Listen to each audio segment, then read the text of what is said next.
बोलो राजा रामचंद्र की जय हो। जब श्री भरत जी और रामचंद्र जी का मिलन होता है तब तन मन वचन उमगे अनुरागा, धीर धुरंधर धीरज त्यागा। श्री राम जय जय राम। तन मन और वचन तीनों में प्रेम उमड़ पड़ा। धीरज की धुरी को धारण करने वाले श्री रघुनाथ जी ने भी धीरज त्याग दिया। वे कमल सदृश नेत्रों में प्रेमांसुओं का जल बहाने लगे। उनकी यह दशा देखकर देवताओं की सभा समाज दुखी हो गई। मुनिगण गुरु वशिष्ठ जी और जनक जी सरीखे धीर धुरंधर जो अपने मनों को ज्ञान रूपी अग्नि में सोने के समान कस चुके थे, जिनको ब्रह्मा जी ने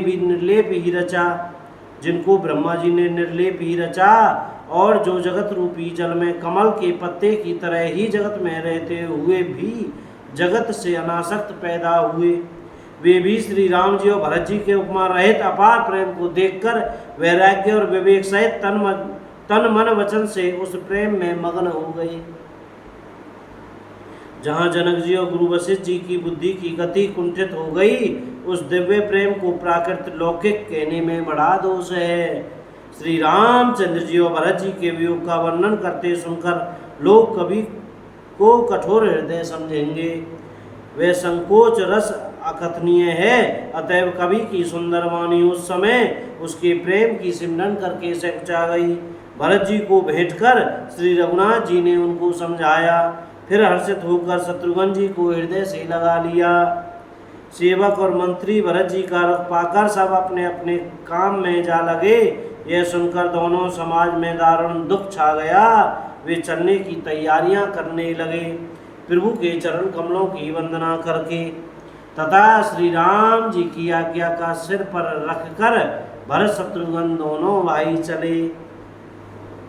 मुनि तपस्वी और वन देवता सबका बार बार सम्मान करके उनकी विनती की। फिर लक्ष्मण जी को क्रम से भेंट कर तथा प्रणाम करके सीता जी के चरणों की धूलि को सिर पर धारण करके समस्त मंगलों के मूल आशीर्वाद सुनकर वे प्रेम से चले।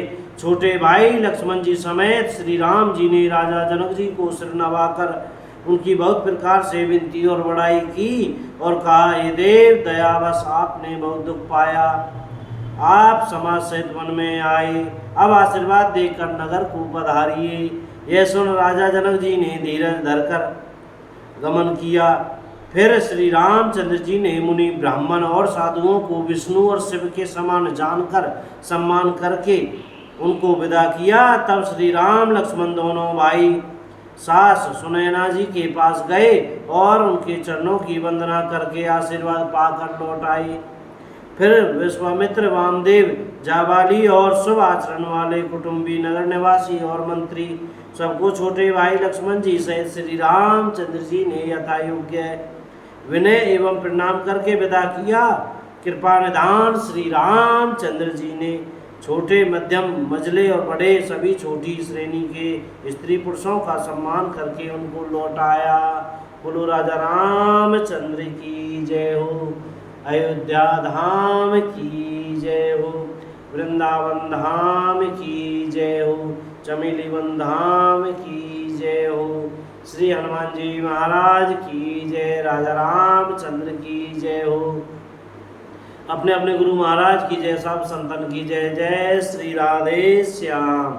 भैया यह श्री रामचरितमानस अयोध्या कांड चल रहा था और श्री भरत जी विदा ले चुके हैं और आगे की ओर अयोध्या की ओर प्रस्थान कर रहे हैं। जय राम जी की। भैया बोलने में, पढ़ने में, कहने में, सुनने में हमसे कोई गलती हो गई हो तो कृपया क्षमा करते रहिएगा। जय राम जी की। सीताराम। राधे श्याम।